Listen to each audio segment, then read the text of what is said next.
श्रीमंत कौड़ा सागर की जय, कैवल धाम की जय, सदगुरु देव की जय, जगास्थान की जय, अविगत गादी की जय। गुरु गुरु ज्ञात्या सौ कोई कहे जय, चार प्रकारे गुरु पद रहे।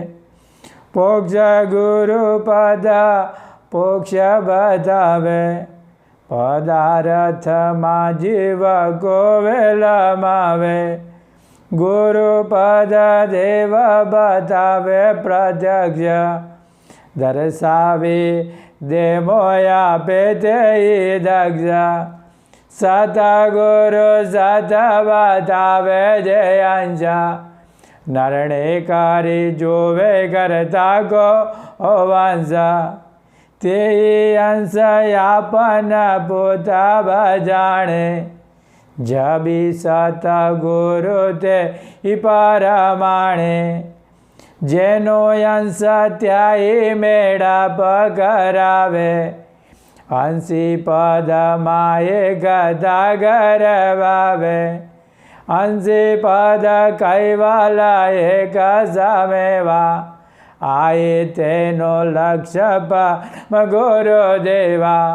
परम गुरु परम पति के प्यारा, मिले गर्भ संकट देगा ए न्यारा। श्रीमंत कौड़ा सागर की जय, कैवल धाम की जय। ज्ञान संप्रदाय आद्यना स्थापक धीमंत धर्म धुरंधर कैवल कर्ताना पाटवी अंश, जगत में वसता ज्ञानी ध्यानी लक्षार्थी मुमुक्ष अने जे सचेतन वृत्ति जे चैतन्य गतिना जीवोना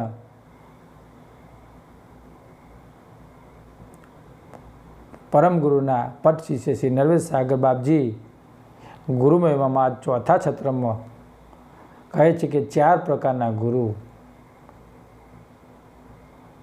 4 प्रकार गुरु पद रहे छे। अने एना अंदर 4 प्रकारना गुरु अने में प्लस परम गुरु। 4 तो गुरु खरा, पण परम गुरुनु शुं महत्व अने 4 गुरु रह्या एमनुं शुं कार्य, एम परम गुरुए नर्वेद सागर बापजीए एનું વર્ણન કરી બતાવ્યું છે। અને 4 ગુરુઓથી પણ પરમ ગુરુની જે ગતિ રહી એ સર્વમાં શ્રેષ્ઠ ગતિ આવેલી છે। અને એ ગતિ આપણે આ સત્રમાં આપણે જાણીશું, એનો આનંદ લઈશું અને આનંદ લઈ અને આપણે અંદર આચરણમાં મેળવીશું તો આપણનો જે આ જન્મ મરણનો જે ફેરો રહ્યો એમાંથી આપણે મુક્ત થઈ શકીશું। એના સિવાય આપણે મુક્ત થઈ શકતા નથી। એટલે કહે છે કે ગુરુ ગુરુ જ્યાતે સૌ કોઈ કહે છે, 4 પ્રકારે ગુરુપદ રહેશે। અને પોક્ષ ગુરુપદ પોક્ષ બતાવે, પદાર્થમાં જીવ को વિલમાવે। આવા આને અનુવાદ કરે છે કે ગુરુ ગુરુના નામો પકારો જ્યાં ત્યાં જગતમાં સૌ કોઈ કરી રહ્યા છે। આખા જગતમાં ગુરુના ગુણગાન બધા ગઈ રહ્યા છે, પરંતુ ગુરુના પ્રકાર 4 હોય છે। નર્વેદ સાગર બાપજી કહે કે 4 પ્રકારના ગુરુ હોય છે, જેની ભિન્નતાઓ ન્યૂનાધિક ભેદ કોઈ સમજી શક્યા નથી। વસ્તુ શું છે? 4 ગુરુઓ છે અને 4 ગુરુઓનો જે ભેદ રહ્યો એ કોઈ આ સમજી શક્યા નથી। અને આજે આપણે એનો અનુવાદ કરીશું અને 4 ગુરુની આપણે વાત કરીશું। એટલે કહે છે છતાંય કોઈએ ખરા ગુરુપદનો નિર્ણય પણ ગુરુ ધર્મની માન્યતાના આદથી આ રીતે જ ચાલ્યો આવ્યો છે, એમાં કોઈ ફેર પડ્યો નથી। અને આ રીતે જ જગતના પણ જે ગુરુઓને જે ભાવના રાખવાવાળા પણ આ રીતે જ હેડ્યા જાય છે, એમાં કોઈ સુધારો વધારો કરતા નથી। એટલે કહે છે કે પોક્ષ ગુરુ કોને કહેવામાં આવે તો કહે છે કે પોક્ષ ગુરુ પદ પોક્ષ બતાવે, પદાર્થમાં જીવ કોવેલમાવે. હવે એનો અનુવાદ કહે છે કે તે શાસ્ત્રો પુરાણોમાં લખેલા અપ્રત્યક્ષ અને અનુમાનવાળી જે અદબદલ જે વાતો રહી છે તેને બહુ પુનિત કેટલા પુણ્ય કરો, તેથી તેમને અહીં સર્વ લોકોમાં તમને મનવાંછિત સુખ ભોગવવું મળશે. આ તમે પુનિત કરશો તમને મનવાંછિત ફળ તમને મળશે. અને આજથી તમે પાપ તો કરશો જ નહીં. આ શું કહે છે પોક્ષ ગુરુ કે આજથી તમે આવ્યા છો તો પાપ કરવાનું છોડી દો, અને જો પાપ કરશો તો તમે નરકે જશો. આ પોક્ષ ગુરુની વાતો છે. અને નરકે જશો. અને એવી રીતે કર્મ ધર્મની વાતોમાં જીવોને ભરમાવી દે છે. અને આગળ શું કહે કે તમે જપ કરો, તપ કરો, તીર્થ વ્રત આદિ કર્મકાંડની જળ ઉપાસનામાં અટકાવી રાખ્યા. આવું કરો, જપ તપ તીર્થ એ બધું કરો, અને જીવોના આ કર્મકોણમાં અટકાવી રાખ્યા. પરંતુ પુણ્ય પાપનું કારણ શું છે અને સાથી થાય છે તે પોતે સમજી શક્યા નથી. એ કારણે લઈ જીવો પદાર્થ એટલે કે સગુણ ઉપાસમાં લગાડી દીધા છે. આ કાર્ય પોક્ષ ગુરુનું છે. પદાર્થમાં બધાના જીવનમાં સગુણ ઉપાસકોમાં તેમને ફસાવી દીધા છે. આગળ બીજા નંબરના ગુરુ કહે છે કે ગુરુ પદ દેવ બતાવે પ્રજ્ઞા, દર્શાવી દેમો આપે તે દક્ષા. ગુરુપદ દેવ બતાવે પ્રત્યક્ષ. હવે પ્રત્યક્ષ ગુરુ કહે છે કે બીજા પ્રકારના પ્રત્યક્ષ ગુરુ જે બ્રહ્માંડમાં રહેલા સર્વ પ્રગટ દેવોને અલ્પ અંશો સ્થૂળ શરીરના સર્વ અવયવોમાં અલગ અલગ રહેલા છે. આ બધા શરીરના અંદર જે અલગ અલગ જે ભાગ રહ્યા, હાથ પગ નાક, એમાં અલગ અલગ જે જગ્યાએ રહેલા છે એની વાત કરે છે. અને તે અલ્પાંશો તેને સ્વજાતિ વિશે ગતિવાળા દેવોને મંત્ર ઉપદેશ આપે છે. આવું અલગ અલગ બતાવી અને એમના મંત્રનો ઉપદેશ આપે છે. અને એકતા કરાવીને તેને ઉપાસકમાં દેહમાં પ્રત્યક્ષ દર્શાવે છે. અને એના દેહમાં કે આ તારા અંદર આ ગુરુ બિરાજમાન છે એવા પ્રત્યક્ષ એને સાબિતી કરી બતાવે છે. પણ તેથી દ્રશ્ય ભૌતિક પદાર્થનું જ ફળ મળે છે, એને બીજું કશું મળતું નથી. આ ભૌતિક જ વસ્તુ મળે છે. આ બીજા પ્રકારના ગુરુ પ્રત્યક્ષ ગુરુ. અને આ જ બતાવો, દેહમાં જ બતાવો, બીજું કોઈ બહારમાં બતાવે નહીં. અને આ દેહના અંદર આ પોત તત્વો જળ છે, અને જળથી આ પ્રણવ દૂર રહેલો છે, અને પ્રણવ અંદર પરમગુરુની ગતિ રહી છે એ કોઈ બતાવતું નથી. અને એ આપણા પરમગુરુ એમને પાછળ પરમગુરુ એમની ગતિ બતાવે છે. હવે આપણે ત્રીજા નંબરના ગુરુની જે વાત કરીએ છીએ કે સતગુરુ સત બતાવે જે અંશ, નરણે કરી જુએ કરે દાગ વંશ. હવે ત્રીજા ગુરુ સદગુરુની વાત કરે છે કે સતગુરુ સત બતાવે જે અંશ. સદગુરુ અંશોને સત્ય જે સ્વરૂપ રહ્યું, જે સાખ્ય સિદ્ધાંતના ન્યાય સમજાવે છે. સદગુરુ સાખ્ય સિદ્ધાંતના ન્યાય સમજાવે છે કે તે પાંચ તત્વોથી પંચ દેહરૂપ તું નથી. આ પાંચ તત્વોમાં તું નથી. અને તે પંચ દેહોમાંથી રહેલી અવસ્થા કારણે અંતસ્કરણની 10 ઇન્દ્રિયોના આધ ગુણ ગણ પુરુષ અને પ્રકૃતિ કે પ્રાણ રૂપે પણ તો નથી. એવી આ સદગુરુ વાત કરે છે ત્રીજા ગુરુની કે તું પ્રાણ રૂપે પણ નથી, તું પ્રકૃતિ રૂપે નથી, અને તું પુરુષ રૂપે પણ તું નથી. કઈ બતાવીને સર્વ બધું જળ છે, અને આ બધો પ્રકાશક તું પોતે હોય તું ન્યારો રહેલો છે એવું આ સદગુરુ બતાવે છે. આ પ્રમાણે સદગુરુ લક્ષબોધ આપીને તત્વની અસ્મિતાઓનો દાવો છોડાવીને અંશ નિજ જાણ રૂપે નિજ જાણ સ્વરૂપે કરે છે. એને નિજ જાણ સ્વરૂપે આ સદગુરુનું કામ છે. અને શું કહે છે કે નરણે કરી જુએ કરતા કો અંશ. અને ત્યારે સ્વસ્વરૂપની જાગૃતિ થઈ કહે છે કે તું નિજ કર્તાનું જે સ્વજાતીય અંશ હોય તેમના વંશ છે એવો નિર્ણય કરી શકે છે. એવો નિર્ણય કરીને આ સદગુરુ બતાવે છે. હવે આપણે ચોથા ગુરુની વાત કહીશું. તેહી અંશયાપન પોતા બજાણે જબ સતગુ જબી તેહી અંશયાપન પોતા બજાણે જબી સતગુરુ તે પરમાણે.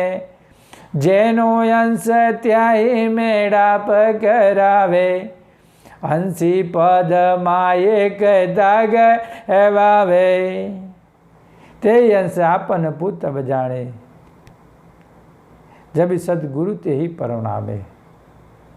જેથી અંશ સ્વરૂપ સાચો અનુભવ તબ એટલે ત્યારે જ થયો જ્યારથી સદગુરુએ કૃપા કરી અને જે જળથી જે નિજ ચૈતન્ય સાક્ષી અલગ રહેલો છે એવો લક્ષ જણાવ્યો. તેથી સબ ગુરુગમના પ્રતાપે વિજાતીય તત્વોથી જુદો પડેલો નિજ સ્વરૂપ જે નિર્ભય થયો આ અંશને નિજ સ્વરૂપે કરનાર યોગ્ય પરમ વિવેક સદગુરુ કહી શકાય. જે સાચું હતું ને જે વિવેક કરી બતાવ્યો એમને સદગુરુ કહી શકાય.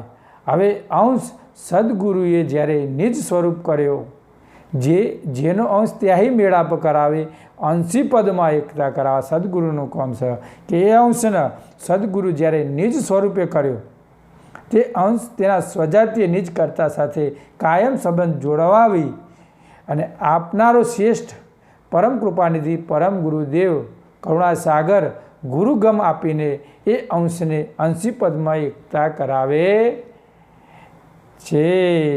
આગળ પણ કહે છે અંશી પદ કૈવલ એક સમેવા આયે તેનો લક્ષ્ય પરમ ગુરુદેવા. પરમ ગુરુ પરમ પાતિ કે પ્યારા મિલે ગર્ભ સંકાત થી કરે ન્યારા. હવે પરમ ગુરુની આપણે વાત કરીએ છીએ. ત્રણ ગુરુઓની તે વાત થઈ ગઈ. આ પરમ ગુરુ 4 પ્રકારના ગુરુ આવા પરમ ગુરુની વાત કહે છે કે તે અંશી પદમાં એકતા કરાવે. આ એ તેનો લક્ષ્ય પરમ ગુરુ દેવા. તે પરમ ગુરુ અંશી પદ જે કૈવલમાં સ્વરૂપાકારે એકમેક હોવા છતાંય કૈવલ પદનો પરમ લક્ષ્ય આપવા જગતમાં આવી શ્રી પરમ ગુરુદેવ સર્વ જીવોને પોકાર કરીને જણાવે છે. આ પરમ ગુરુ જ ખરા બતાવવા, બીજા કોઈ બતાવવા નહીં. સાચી સમજણ પરમ ગુરુ વગર કોઈ જીવનો ઉદ્ધાર થવાનો નથી. અને જો આપનપું અને પતિ પદ સાથે એકતા કરવી હોય પરમ પિતા પરમાત્મા અને પરમાત્માનું સ્વરૂપ પરમ ગુરુનું સ્વરૂપ છે. એટલે જ કહે છે કે પરમ ગુરુ પરમાત્મા તમને કરું પ્રણામ. પરમારથ કે કારણે વિપ્ર ધરું ગુણગામ. પરમ ગુરુ એ પરમાત્માનું સ્વરૂપ છે અને પરમાત્મા સ્વરૂપથી જ પરમ ગુરુને આપણે ઓળખવાના છે. આગળ પણ કહે છે કે એમના માટે પરમ ગુરુ પરમ પ્યારા હોય છે. પરમ ગુરુ પરમ પતિ છે પ્યારા. અને જે પરમ ગુરુ પરમ પતિ કે પ્યારા મિલે ઘર પર સંકટથી કરે ન્યારા. એટલે પરમ ગુરુદેવ આવી જે જળ ચૈતન્ય મહાન હિરણ્યગર્ભ સંકટના ત્રાસમાંથી છોડાવીને તેને ન્યારો કરે છે. એનું નામ પરમ ગુરુ. આ બધા ત્રાસ અને આ ગર્ભ સંકટમાંથી જ્યારે અંશ ઉપરમણ થાય, એમાંથી બહાર નીકળે, ત્યારે એ પરમ ગુરુની ગતિ જાણી શકે. હવે આપણે એ વસ્તુ એક વિચારવાની કે આવી ગત શું છે? આવી ગત એ પરમ ગુરુની અવિગત ગાદી કહેવાય. અને એ ગાદીની આપણે આજ વાત કરીશું. કારણ કે અવિગત ગાદી જ્યારે અંશ વૈરાગ ધારણ કરે, અવિગત કી ગતિ ન્યારી હો સંતો ભાઈ, અવિગત કી ગતિ ન્યારી એ હોજી. કોઈ જાણે બ્રહ્મચારી ઓ સંતો ભાઈ, અવિગત કી ગતિ ન્યારી એ હોજી. કોઈક વૈરાગી હોય, કોઈ બ્રહ્મ જ્ઞાની હોય, એ આવી ગતિ જાણી શકે. એટલે આપણો પ્રશ્ન થાય કે આવી ગાદી એ બ્રહ્મચારી પુરુષ હોય, ત્યાગી હોય, વૈરાગનનો વેશ લઈને આવ્યો હોય, એ આ અવિગતની ગતિ જાણી શકે. બાકી કોઈ બની બેઠેલા હોય એ પરમ ગુરુની અવિગતની ગતિ જાણી શકતા નથી. અને મિલે ગર્ભ સંકટથી કરે ન્યારા પરમ ગુરુની જ્યારે ગતિ બિરાજમાન થાય તો એ ત્રાસમાંથી પરમ ગુરુ છોડાવી શકે. અને આપણે તો શું ખેરીએ, આપણે એ ત્રાસમાં ફસાવા માગીએ છીએ. પરમ ગુરુનું જ્ઞાન હોવા છતાંય આપણે મહાસંકટના માયા ઝાડમાં હજુ છૂટવાનો પ્રયત્ન કરતા નથી. આટલું જ્ઞાન પરમ ગુરુનું આપણને મળ્યું હોવા છતાંય આપણે હજુ બીજી જગ્યાએ ફરીએ છીએ. પતિ પદ આપણા જોડે મળ્યું છે અને આપણે બીજાના પતિ પાછળ વળખો મારીએ છીએ. આપણે હવે જો આપણને પરમ ગુરુ મળવાના છે. વિચાર કરવો જોવો પરમ ગુરુનું આપણને જો આપણે ગુરુ બન્યા છીએ, પરમ ગુરુ આપણા સર્વમાં શ્રેષ્ઠ ગતિનું જ્ઞાન આપણને આપી રહ્યા છે, તો આપણે થોડું સમજ આપણા અંતરમાં ઉતારી જુઓ. આગળ પણ કહે છે, એવા ગુરુ આનંદમાં જોગ ગારે, પર ઉપકાર કરણ દે આધારે, દિવ્ય રૂપ સુંદર જોબાર ઝાડ, અહીંયામાં મુહૂર્તમાં યાળ, પદ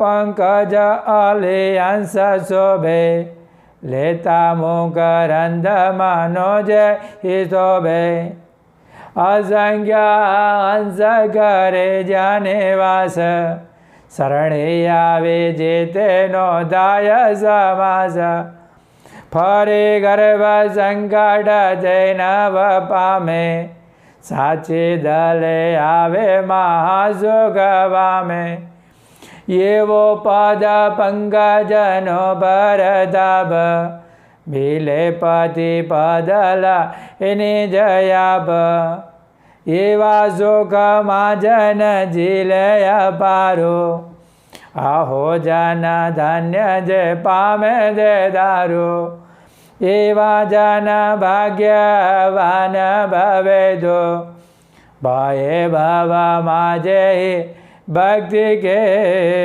ઘેતો. એવા ગુરુ આનંદમાં સુખકારી, પર ઉપકાર કરણ દેહ ધારી.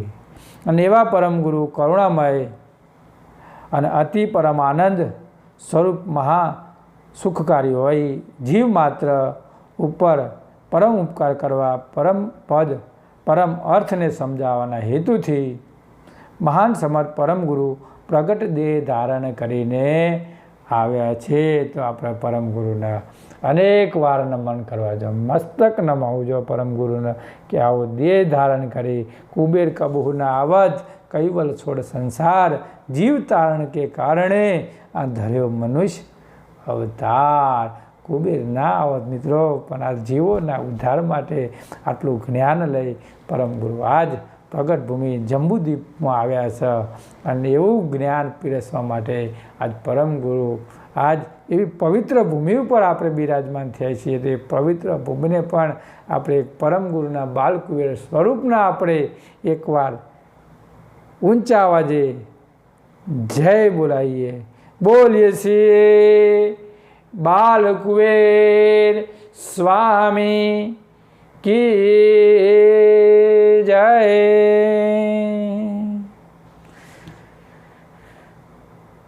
દિવ્ય રૂપ સુંદર શોભારસાળ ઘનશ્યામ મૂરત મહાવેશાળ. પરમ દયાળુ મહાન તેજસ્વી સ્વરૂપ અને અતિ સુંદરવાળું રસિક હોય, દિવ્ય રૂપ અતિ સુંદર રસિક હોય, અનુપમ શોભે છે. ઘનશ્યામ મૂરત મહાવિશાળ, જેના દર્શન કરતાં જન માત્ર સુરતાથી આકર્ષાય અને પ્રેમવશ થઈ જાય છે. એવી ગતિ, એનું વાઇબ્રેશન આ બાલકુબેરની ગતિમાં આપણે એનું અનુભવ કરી રહ્યા છીએ. એટલે કહે છે કે તે ઘનશ્યામ વર્ણનની મૂર્તિ મહાવિશાળ છે હોય, જેને કોઈક જ પૂર્ણ ભાગ્યશાળી ન ઓળખી શકે, બાકી બીજો કોઈ ઓળખી શકે નહીં. આવી મૂર્તિ જે પરમ ગુરુની છે એને કોક જ જવલ ઓળખી શકે, બાકી બીજા ઓળખી શકે નહીં. આવી મૂર્તિને આપણે અનેક વાર નમન કરવા જોઈએ છે. એટલે નમન વંદન વારંવાર, ગુરુને વંદન વારંવાર. પદ પંકજ અલે અંશ શોભે લેતા મુકરંદ મનોજન તલજે. જેમ ભમરો પુષ્પની સુગંધ લેવા માટે અંદર ભમરાના અંદર કમળના અંદર જેમ બીડાઈ જાય છે, એમ દૃષ્ટાંતથી પરમગુરુ આ નરવેશ સાગર બાપજી કહે છે કે પદ પંકજ અલી અંશ શોભે લેતા મુખ રંદ મનોમાં. એના ચરણ કમળમાં શું કે જેમ ભમરો કમળના પુષ્પની સુગંધથી લોભાયમાન થઈ જાય અને દેહનું પણ પોતે ભાન ભૂલી જાય છે, એમ અંશરૂપી ભમરો પરમ ગુરુદેવના ચરણ કમળમાં લક્ષ જ્ઞાનનો શ્રેષ્ઠ સુગંધનો આનંદ લેતા આતુર થઈને રહે છે. ક્યારે કે જ્યારે એનો અનુભવ પોતાના અંદર પરમ ગુરુજી આ લોભાયમાન થવાનું જે પરમ ગુરુજીની મૂર્તિમાં પોતાની સુરતી જો જોઈન્ટ કરે, મૂર્તિમાં દેખી સુરતી, એ સુરતી જો પરમ ગુરુના અંદર પોતાના મંત્રમાં જોઈન્ટ કરે તો પછી એ એકતા રૂપે બની જાય છે અને આતુર બની જાય છે. તેમ અસંખ્ય અંશ કરે જ્યાં નિવાસ શરણે આવે જે તેનો થાય. ત્યારથી તનથી સર્વ ક્રિયા ભૂલી જવાથી મનુજ એટલે મનમાં જો લેતા મુકરંદ મનોજન શોભે એટલે પોતાના મનમાં ઉત્પન્ન થતી આકાંક્ષા સમાઈ જવાથી કામદેવ પણ સંભી જાય, કામ વાસનાઓ સ્થિર થઈ જાય. ઉપર પ્રમાણે જે અંશો મનને સ્થિર કરે, મન બુદ્ધિ ચિત્ત અને નચિત અંતસ્કરણ પરમગુરુ 5મા વેદની વાત કરી છે, આપણે 4થાની વાત કરીએ. એવા જે અગણિત અંશો જ્યાં નિવાસ કરીને રહે છે તે અખંડ કૈવલ ધામ કેવું છે જ્યારે લક્ષ કરો ને ત્યારે સમજાય. આપણે પરમ ગુરુનું ધ્યાન ભજન કરીએ ત્યારે સમજાય. અને એ અખંડ કૈવલ ધામમાં પરમ ગુરુ સજાણ શરણમાં આવેલા અંશોને સમાવેશ કરીને કાયમ રાખે છે. પણ આપણે ગર્ભ સંકટમાંથી નીકળવાની તૈયારી આપણી ખુદની હોવી જોઈએ. ખુદની. કોઈ કહે કે ભાઈ તમે સંસાર છોડીને ત્યાગ લો, એ ત્યાગ આગળ આવે નહીં. પૈસા ના હોય અને તમારી સગવડ ના હોય, ખાવા માટે રોટલો ના હોય અને સાધુ બન્યા હોય તો એ ગાડું આગળ હેડ નહીં. પણ તમારા જો સક્ષમતા હોય ને તમે જો જાતે તમારા નિર્ણયથી જો તમે દીક્ષા લીધી હોય તો મિત્રો 100% પરમ ગુરુ તમને તમારી જગ્યા ઉપર અવશ્ય તમને બેસાડા. આ ગુરુ મહિમામાં નરવેશ સાગરની બાપજીની વાતો કેટલી કહીએ પણ એ ઓછી પડે એવી પરમ ગુરુએ નરવેશ સાગર બાપજીના જે 2 ગ્રંથો એવા અનુવાદ કર્યા છે કે મિત્રો તમે અનુવાદ કરીને થાકી જાય એવું પરમ ગુરુનું જ્ઞાન છે. આગળ જઈએ. ફરી ગર્ભ સંકટ તે નવ પામે સાચે દલે આવે મહાદુઃખ વામે, એવો પદ પંકજનો પરતાપ, મિલે પતિ પદ હે નિજ આપ, ફરી ગર્ભ સંકટ તે ન પામે. શ્રી પરમ ગુરુના હજુરમાં રહેનારો અંશ ને ફરીથી આ ભવની વાસનાઓ, ગર્ભ સંકટનો મહાદુઃખ કે જે 84 લાખમાં જે જન્મવું ને મરણવું, એમાંથી ફરીવાર આવવું પડતું નથી. આ ગર્ભ સંકટમાં એને બીજી વાર આવવાના સમય રહેતો નથી. પણ ક્યારે? કે જ્યારે તમે આમાંથી નીકળી અને જે ત્યાગ વૈરાગનો વેશ ધારણ કરો ત્યારે. આગળ પણ કહે છે કે સાચે દલે આવે મહાદુઃખ વામે, જેનો અંકુરમાંથી પ્રકૃતિ પક્ષનું ઝંઝાળ નિર્મૂળ થઈ ગયું છે, પ્રકૃતિ ઉપરથી જેનો મોહ ઉઠી જાય એવા સાચા હૃદયથી જેને અંશ નીચ કરતાને મળવાનું સંપૂર્ણ ભાવ ધારણ કરે, એવો જે અંશ હોય એનો આવા જવાનો ફેરો મટ. બાકી હજુ માયા છૂટતી નથી ને સત્સંગ કરીએ, પરમગુરુના જ્ઞાન કરીએ. નીચ કરતા કોને કહેવાય? પરમગુરુ કોને કહેવાય? પાછલું પૂંછડું છૂટતું નથી અને આપણે વાતો કરીએ છીએ કરતા માલિકની ક્યાં મેળવવા. એટલે પરમગુરુ કે વૈરાગનો વેશ ધારણ કરજો મિત્રો. ત્યાગ લીયા તો તન તપ છૂટત નહીં સોહંગા. ત્યાગ લીધું છે, તમારું તન શરીર ઓટોમેટિક તપવા માંડો અને તપેલો અંશ વૈરાગનો વેશ ધારણ કર, ત્યારે એ પરમગુરુની ગતિને સાચી રીતે ઓળખી શકે છે. એવા પદ પંકજનો પ્રતાપ અમૃતિ પદ લહે નિજ આપ. એટલે આવા કાળ કર્મના બંધનમાંથી મહાદુઃખ હંમેશા માટે પરમગુરુ એને દૂર કરી દે છે. અને એવો પદ પંકજનો પ્રતાપ, એવા પરમગુરુ સ્વયં ચરણ કમળમાં પરમ શ્રેષ્ઠ તેમનો પ્રતાપ, સ્વયં સ્વરૂપમાં પરમગુરુનો પ્રતાપ અવશ્ય રહેલો છે. મિલે પતિ લહે નિજ આપ, એવા પરમપતિના પ્રતાપના પ્રભાવથી અંશ નિજ સ્વરૂપની જાણી શકે છે અને પતિપદ સાથે પણ એકતા કરી શકે છે. અને એવી ગતિ પરમ ગુરુ જ આપી શકે. બીજા જે જ્યાં 3 ગુરા કહ્યા છે એ 3 ગુરુમાંથી આપણને મળે નહીં. આગળ પણ કહે છે એવા સુખમાં જન જીલે અપારો, આહો જન ધન્ય જે પામે દેદારો, એવા જન ભાગ્યવાન ભવે તો, ભય ભવામાં જે ભક્તિ ગે દો. એવા સુખમાં જન જીલે અપારું, અહો જન ધન્ય જે પામે દેદારો. જે અંશ પરમ ગુરુની કૃપા દ્રષ્ટિએ પતિપદનો મેળાપ થયો, પરમ ગુરુની દ્રષ્ટિથી પતિ કૃપાથી દ્રષ્ટિનો મેળાપ થયો, એવા અપાર અંશોને પરમપતિ અમાપ સુખસાગરમાં નિરંતર અલૌકિક સ્નાન કરાવે છે. અને એવા અંશોને ધન્ય છે.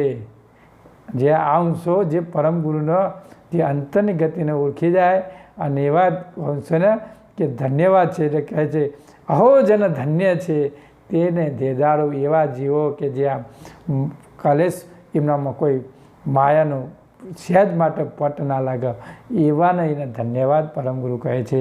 એવા જન ભાગ્યવાન ભવે તો, એ જનને ભાગ્યવાન કહેવાય. અને આગળ શું કહે? એનો ભાગ્ય ઉદય થયો પણ કહેવાય.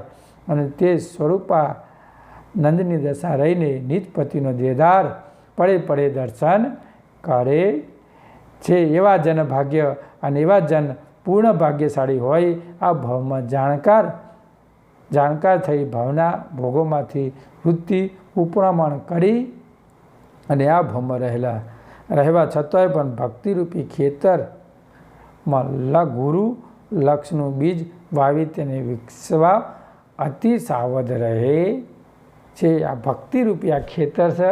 આ ખેતરમાં ગુરુનું રૂપી જે ખેતરમાં ગુરુરૂપી બીજ વાવ જ. અને એવા અવસરનું ધન્યવાદ પરમગુરુ કહે છે. આગળ પણ કહે છે ગુરુ ધન જ્ઞાન સિંચે જલધારા, પાકી પ્રભુતા વિધિ ગતે આભારા, તે પ્રભુતા પદ પ્રૌઢ પદ મેં કરતા કાર થયેલા હે જોગ ગદ મેં તે જોગના જે દાતા ગોરો પોધે ટાળે જે આસુજ ગોરો મોગ જોધે અરુણા ઉદય અંધ ગુણ વસુજે બીનો અંશ ભક્તિ પાતિના અબોજે બજાવે ગુરુ તે પતિ પદ વાજે લેવા તે લક્ષરાયો માન અસાજે સાચો સંબંધ સદા જોગ ગારે ધન મન ધન ગુરુ વારી ગુરુ ધન જ્ઞાન સિંચે જળધારા પાકે પ્રભુતા વિધિ ગતિ અપારા ભક્તિરૂપી જે ખેતરમાં વાવેલા નિજ લક્ષરૂપી બીજને સિંચનારા પરમ ગુરુ પરમ જ્ઞાન ધન સ્વરૂપ હોય કૈવલ જ્ઞાન જળની વૃષ્ટિ કરે છે. પરમ ગુરુ આ ભક્તિરૂપી જેને જ્ઞાનનું બીજ વાવ્યું એને પરમ ગુરુ પછી એને ધનરૂપી હોય તેને જ્ઞાન કૈવલ જ્ઞાનનું જળનું અંદર સિંચન કરે પરમ ગુરુ. અને આગળ પણ કહે છે કે પાકે પ્રભુતા વિધિ ગતિ અપારા અને ભક્તિરૂપી ખેતરમાં વાવેલું સદર બીજ કૈવલ જ્ઞાન જળના પોષણથી વિકસિતને મહાન વિશાળ વૃક્ષ બને છે. પરમ ગુરુ પછીને મહાન બનાવે વિશાળ વૃક્ષ બનાવે છે અને તે વધેલો અનુભવ વૃક્ષની અનંત શાખાઓને સમસ્ત લોકોમાં પસરેલો હોવાથી જેને પરમ રસને ભરેલા અમૂલ્ય અમર ફળ લાગે છે. પછી એને પછી અમૂલ્ય ફળ એમાં લાગવા માંડે છે. તે પ્રભુતા પદ પ્રોઢતે પદ્મી કરતા કાર થઈ લહે સુખ કદમી તેનો ભોગી અતિ ઉજાગૃત વૃત્તિના અંશ ગુરુગમ દ્રષ્ટિના સેવનથી જ અમર ફળ આરોગીને પરમ તૃપ્તિ થઈને મહાપ્રભુને પામી શકાય છે. આનું અમર ફળ કોક જ સેવન કરી શકે છે અને જો આ સેવન કરી શકે તો ભાઈ અમર ફળની પ્રાપ્તિ કરી શકે છે. એ પરમ ગુરુ નવેસાગર બાપજી કહે છે. અને આગળ શું કહે છે? કરતા કાર લહે સુખ તે કદમી અને તે મહાન પ્રભુને પામેલો જન પૂર્ણ પદને અધિકારી બને છે અને નિજ પતિની ગતિ દ્વારા કરતા થઈને પરમ સુખનો અનાદિ પદને પામી શકે છે. આગળ પણ કહીએ છીએ તેહી સુખના જે દાતા ગોર પોતે ઢાળી જે આસુજ ગોરો મોગા જોતે જે સનાતન પતિનું જે કૈવલ પદ પરમ સુખદાતા પરમ ગુરુદેવ પોતે જ છે. તે સુખના જે દાતા પરમ ગુરુ પોતે જ છે. એ સુખ પરમ ગુરુ સિવાય બીજો કોઈ ગુરુ આપી શકે તેમ નહીં. એટલે પરમ ગુરુના શરણોમાં અને પરમ ગુરુના નીતિ નિયમ પ્રમાણે તમે વર્તન કરજો તો જ આ વસ્તુ મળવી છે. જે અસુજ ગુરુમુખ જોડે જોતે એટલે આગળ પણ કહે છે કે જ્યારે ગુરુ જ્ઞાન ભક્તિનો અધિકાર જે અંશ પરમ દયાળુ પરમ ગુરુદેવ સન્મુખ થાય છે ત્યારે સમર્થ સદગુરુને મહામંગળકારી અતિ તેજસ્વી મુખ જોઈને અંશનું અસુજપણું એટલે કે અગણિત જન્મોનું અજ્ઞાન તાત્કાલિક ટળી જાય છે. આ બધું જ અજ્ઞાન તાત્કાલિક અસુજ મુખે અસુજ તાત્કાલિક ટળી જાય છે. અરુણા ઉદય અંધ કોન વસોજે બીનું વંશ ભક્તિ પતિ નાવા બોજે. નરેશસાગર બાપજી દ્રષ્ટાંત આપીને કહે છે કે જેમ કોઈ આંધળો માણસ હોય તે સૂર્યનો પ્રકાશ એ દેખી શકતો નથી, એમ આજે પરમ ગુરુની જે ગતિ રહી, જે અવિગત ગતિ જે કહેવાય, અવિગતની જે ગતિ ન્યારી સંતો અવિગત કી ગતિ ન્યારી, એ ગતિ જે આવેલી છે એ અવિગત ગતિ આંધળો માણસ જેમ અજવાળું નહીં જોઈ શકતો એમ અજ્ઞાન દશામાં જે ફરતો જે જીવ રહ્યો એ પરમ ગુરુનું જે લક્ષ જ્ઞાન રૂપી જે ચક્ષુ ઓ વિના જોઈ શકતો નથી. લક્ષ જ્ઞાન રૂપી ચક્ષુઓ આપણે જો જોવા હોય તો સાચા સંતોનો સંગમાં રહેવું જોવે, સાચા સંતોમાં એકતા આપણી હોવી જોવે. બીનું અંશ ભક્તિ પતિ ન બુજે અને સકળતાની ભક્તિ નહીં સમજી શકવાના કારણે તે અંશો અજ્ઞાની અંશોને નિજ પતિનો વિયોગ સહન કરવો પડે છે. જો આ નહીં સમજી શકાતો નિજ કરતા પતિનો વિયોગ સહન કરવો પડશે. બજાવે ગુરુ તે પતિ પદ વાચે લેવા તે હિ લક્ષ રહો મન સાચે. અને અસંખ્ય કાળના અજ્ઞાન મટાડી નિજ પદમાં મેળાપ કરાવવા મતલબથી મહાન સમર્થ પરમ ગુરુદેવ કરુણા દ્રષ્ટિ કરીને સનાતન પતિ બજાવવા કૈવલ લક્ષ લઈને પધાર્યા છે. પરમ ગુરુ આ કૈવલ લક્ષ લઈને આવ્યા છે અને કૈવલનું લક્ષ લઈ લેજો. અનમોલ તક આપણને મળી છે તો એ અનમોલ તકનો પૂરેપૂરો લાભો લઈ લઈએ. પછી આપણને મનુષ્ય અવતાર મળે કે ના મળે એનું કોઈ રિઝલ્ટ નથી, કોઈ આપણને ખબર નથી. આવવાનું ખબર નહીં, જવાની પણ આપણને ખબર નથી. તો સાચો સંબંધ સદા સુકારી તન મન ધન ગુરુ પરવારી, જેથી અગાધ બોધની અગમવાણીનો ટહંકાર કરીને જીવોને પરમ ગુરુ જગાડીને કહે છે કે પતિ આરતના હે અંશો સાચા મનથી મારા શરણે આવીને રહો. કોઈ તકલીફ નથી, સાચું મન હોવું જોઈએ શરણે આવવા માટે, જેથી હું તમને પતિપદને પામવા માટે પરમ લક્ષ વાંચે એટલે કે મારા સ્વરૂપ સ્વમુખે ઉચ્ચાર કરીને સમજાવીશ. તેથી તમને સકર્તા સ્વામીને મળી શકશો. સકર્તા સત્કૈવલ સાથે સાચો સંબંધ સદા સદુદિત પરમ સુખકારી હોય. શરીરના છેલ્લા શ્વાસ સુધી લક્ષ દ્વારા સાચવીએ અને સાચવી રાખીએ. છેલ્લા શ્વાસ સુધી જો સાચવી રાખીએ, તેથી તમે તમારા તન મન પ્રાણ શ્રી પરમ ગુરુદેવ સંપૂર્ણ કરીને પરમ ગુરુનો થઈને રહેજો. તો પરમ ગુરુ તમારા માટે કાયમ માટે તમારા ઉપર નિગાહ દ્રષ્ટિ રાખશે. આગળ મિથ્યા પદની જે વાતો કરી છે, મહાપદ મળશે અને ભક્તિના શરણે જે જાશે એના ગુરુ તો વિના નહીં કોઈ મારું. આ ગુરુ વગર કોઈનું સારું થાય એવું નથી. ગુરુ તો બધાને કરાવવા પડશે. અને જે ગુરુ આપણે ભજીએ છીએ, ગુરુ સામ્રત આપણા પરમ ગુરુ છે, તો સામ્રત કુવેર આપણા રાજરા હજુર છે અને એવી ભૂમિ પર આપણે બિરાજમાન છીએ. તો એવી ગતિને પ્રાપ્તિ કરવા માટે આપણે તૈયાર થઈ જઈએ. પરમ ગુરુનું શરણું આપણને મળ્યું છે તો મળ્યા એનો પૂરેપૂરો ઉપયોગ કરી અને પરમ ગુરુના શરણોમાં રહીએ. એટલું કહીને મારી વાણીને યહી પે વિરામ આપતા હું. શ્રીમંત કરુણા સાગર કી જય, કૈવલ ધામ કી જય, સદગુરુ દેવ की जय, जगह स्थान की जय, अविगत गादी की जय, कैवल धाम की जय.